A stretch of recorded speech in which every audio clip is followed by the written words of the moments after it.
आमच्यापर्यंत, कारण पंकजा ताईचा शब्द आणि मुंडे साहेबांचा शब्द हा म्हणजे एक देव बोलल्याप्रमाणे, राम बोलल्याप्रमाणे. राम कसा एकवचनी, तसं यांचे शब्द पण दिले म्हणले की ते देवाच लागणार कुठल्याही परिस्थितीत. मला सांगा, काही ठिकाणी आमदार जळून गेलं तर बोलत नाहीत, त्यांची यापर्यंत पोहोचायला दुसरी सिक्युरिटी लागते.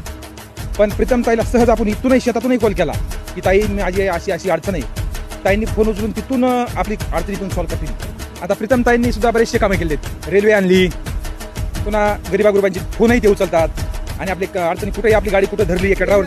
मग आता काम चालू आहे ते काय आहे का पार्ले पुडा की जायचं दुकानातून घेऊन यायचं आणि खायचा घरी, हे तर काम चालू आहे.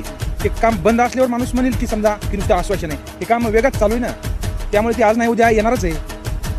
आम्ही जरी रेल्वेत नाही बसलो तरी आमची मुलं तरी बसतील, 101% येणार. ओबीसी समाज आणि मराठा समाज हे सर्वजण ताईंच्या पाठीमागे आहेत, त्याबद्दल कुठलीही शंका बाळगायचं कारण नाही. कारण ताई मराठींची पण कामं करतात आणि ओबीसीचे पण कामं करतात, त्यांच्याकडे जातपात काहीही नाही.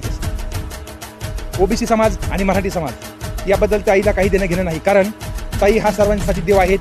आणि मराठा समाज ताईला बी मानतो आणि ओबीसी समाजही मानतो, कारण त्याच्यात समाजाचा काही पक्षपात नाही, कारण हे गरिबागुरुबांचे नेते आहेत. आता प्रत्येकी एका जोडीला 1-1 लाख रुपये तरी यावर्षी जास्त मिळाले. मी स्वतः ऊसतोड कामगार आहे, मी 350 टन ऊस कारखाना घातलाय, वैयक्तिक मला 1 लाख रुपये जास्त मिळाले. मग आणखी काय फायदा पाहिजे नेमका की आपल्या